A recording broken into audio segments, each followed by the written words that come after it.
صباح الخير، صباح الفل، صباح الياسمين، صباح النصر، صباح الحرية لأحلى وأغلى ناس على قلبي.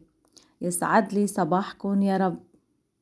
مثل ما شايفين اليوم مثل ما تعودتوا علي، اليوم رح أشرب قهوتي، بس حبيت هيك أعمل اللهم صل على سيدنا محمد، علم الحرية، علم الاستقلال، علم بلدنا الجديد سوريا.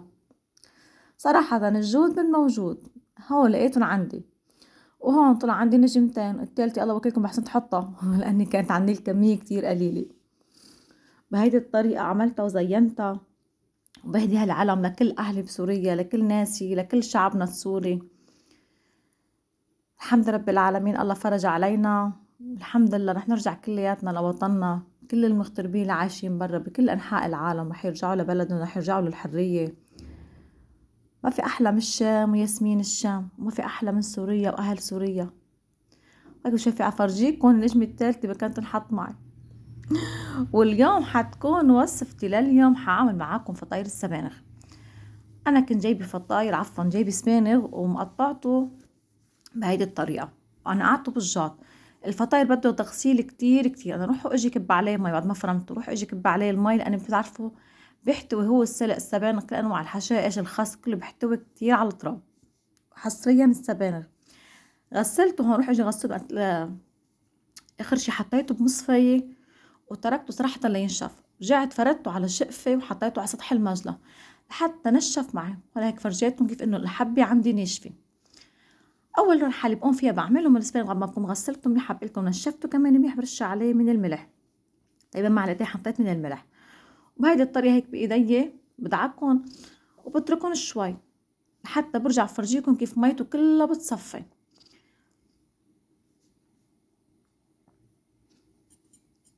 رح فرجيكم كيف ميته اللي بقلبه كلها صفت، وانا عصرتهم وحطيتهم هيك على جنب، ما ضل فيهم ابدا مي. شايفين الكميه اللي عملتها انا؟ هو هن اللي طلعوا بعد ما دعكتهم بالملح.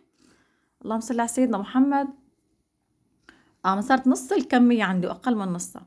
وهون بحتاج كمان لبصل ولا رشي معلقه كبيره من السمان، انه بحب السماء ودبس الرمان.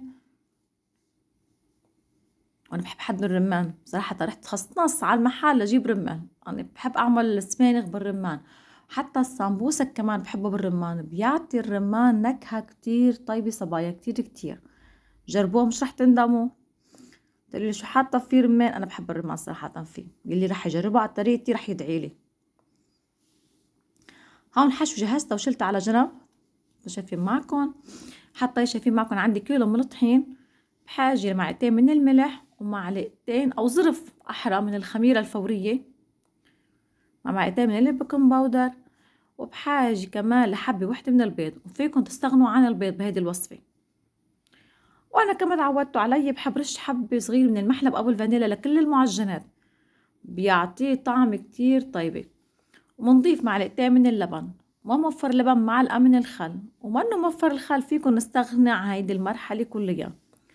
ومي دافية هيك بعجن عجينتي، مش مية الحنفية ولا مي ساخنة كتير كتير.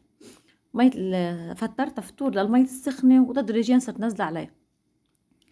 شفتها قربت تلم معي، ضفت عليها زيت المازولا، بتحبوا زيت الزيتون تعجنوها كمان بصير. ايام انا كمان بحط هيك وايام هيك، يعني انتم مثل ما بدكم. رجعت قويت سرعة العجانة عندي حتى تلمع عجينتي. وهون الله وكيلكم ما شفت لكم اياها الا عم بتفور بتغلي بتفور بتغلي. لك وين رايحه؟ طولي بالك، يخزي العين. فتحتها من الكيس، قلبت من الكيس لبرا، انت طولي بالك طولي بالك رح اشتغل فيك، عشو مستعجله انت؟ يخزي العين شو عملت. وهيك على سطح المجلة رشيت رشه من الطحين، وبالشوبك مديتها لعجينتي وقطعتهم. اي قطع عنكم اياها، هي كبايه، هي شفتوا معكم طبقه الركوه، طبقه بريق الشاي، اي شي فيكم تقطعوا فيه. وبهيدي الطريقة أنا بحب أعمل فطاير السبانغ. لازم يكون إيديكم ناشفين، حتى جنب كلينكس. مش شايفين معكم كمان حاطة الطحين حتى تشتغل معي العجينة ما تلزق على إيدي. والحمد رب العالمين ما كان فيها سواد بفرجيتكم، يعني ما بحاجة تحطوه على الغاز وتطبخوها للدوب، لا لا. بس ضفنا الملح والبصلة ودعكتها منيح، كلها السوائل كلها طلعت منها، البصل الرواح سوائله. اللهم صل على سيدنا محمد. الملح بخليها ترتخي. وعصرتهم ضفتهم على الجاط. هلا في ناس بتحط لها كمون، في ناس بتحط له بهار. صراحة أنا ما بحب منكي عطاء الملح، بحب الحمض. يعني هي أكله بالسماء بالدبس الرمان، يعني السبانغ هو بس بفضل إله يكونوا حامض. فيكم تضيفوا بندورة، أيام كمان بضيف بندورة. وهيك حطيتهم بالفرن وشايفين معكم بالحليب. أنا دهنت وجهن، بتحبوا كمان لتاخدوا غير لون بالزيت، بس تاخدوا هيدا اللون بتاخدوه بالحليب أو بصفار البيض. شايفين المنظر لحاله؟ يا سلام ما شاء الله تبارك الرحمن عن جد. والعجينة طلعت طرية طرية اسم الله ما شاء الله. بدكم شفتوا انه قديش نافخة. وهون راحت الكهرباء. انا عم صور هذا الفيديو اخر مشهد راحت الكهرباء، بس قلت ما بيأثر. يلا رجعت اجت، كفينا التصوير وفرجيتكم اخر مراحل للفطاير السبانغ. عن جد وصفة اكثر من رائعة. وهلا ما في احلى هيك ايام الشتوية وايام المدارس انه واحد يعمل معجنات وفطائر، بس ساعة حلوة حيشتغل بالفرن. شوفي لي على المنظر ما شاء الله تبارك الرحمن.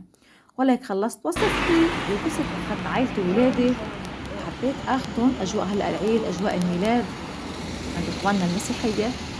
فحبيت اخذ عائلتي وولادي على كافور. هون بيعملوا حفلات كتير، بس صراحة تأخرت شوي ما عملت طبختي وعجين كل شي، ما لحقت الحفلة. بس كانت اجواء جوا بالكافور او السيتا مول، كانت اجواء كتير حلوة. حتى هيك انا وماشي عم صوركم الطريق، نزلت مشي قريب كتير على بيتي. هيدي اجواء الشوارع ببيروت، اجواء رائعة جدا. بحب انا اجواء الزينة، اجواء الاضاءة، بتلاقوا الدنيا كلها عم تضوي ضوي. كيفين شو حلوين هالمناظر هاي، مناظر عن جد خلابة وكتير حلوة. هيك اجواء بابا نويل اجواء حلوة. الله يديم الفرح على الأمة العربية كلياتها والأمة المسيحية كمان. يا رب يجعل الفرح عامر بجميع دول العالم، يبعد الحروب عن العالم. حلو السلام والأمان، ما في أحلى منه. حلو الناس تعيش بحرية، تعيش بفرح. أطفالنا يربوا على الفرح، أطفالنا تعيش بسلام. ما في أحلى من السلام.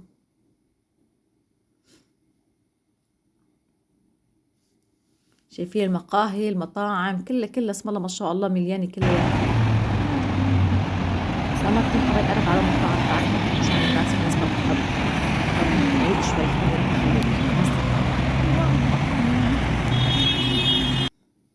وهون وصلنا على الستامول كافور.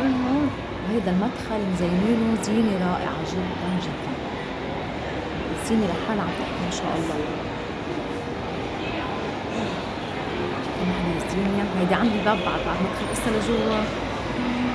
هيدي عند البوابة عاملين هيدي الزينة الحلوة كتير كتير.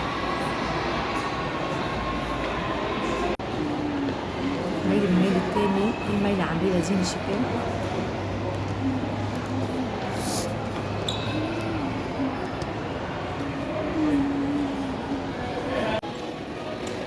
هون فتح على الصعيد الكبير شايفين. هلا هسه كمان بفرجيكم من جوا الشجرة اسم الله ما شاء الله. يعني الكاميرا ساعة ترفع عليها لفوق اسم الله ما شاء الله. كانت كتير كبيرة سجرة الميلاد، كانت زينتها كتير حلوة، كتير حبيت أنا صراحة. هون فوق قسم المطاعم كمان في مدينة ألعاب صغيرة. يعني أجواء صراحة حلوة كتير كتير.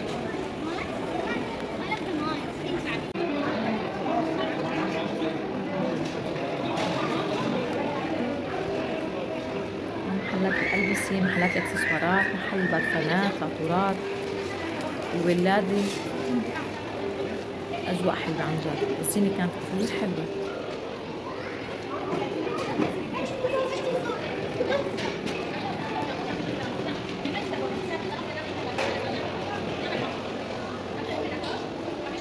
سبحان الله شهر 12 كل شي فيه بيجي راس السنة، بتجي حفلات إنه العيد عندهم، عيد الميلاد.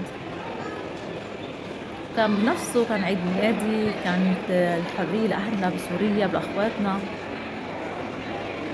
كانت يعني هذا الشهر من أحلى الشهور. إن شاء الله يا رب هيك يضل على طول سوريا بخير، سوريا مكملة بالحرية، مكملة بأعمارها إن شاء الله تعالى، تعمر من باب جديد يا رب بعد السلام. هيدي السجرة وصلت لكم عندها، شايفين على كبر السجرة ما أحلاها ما شاء الله. بتمنى هيك فيديو اليوم يعجبكم من المشوار اللي أخدتكم فيه. حبيت أغير لكم جو معي وإذا عجبكم الفيديو لليوم ما تنسوني من اللايك واشتراك بقناتي وتفعيل الجرس ليوصلكم كل شي جديد، وبودعكم صبايا، بشوفكم فيديو جديد. باي باي.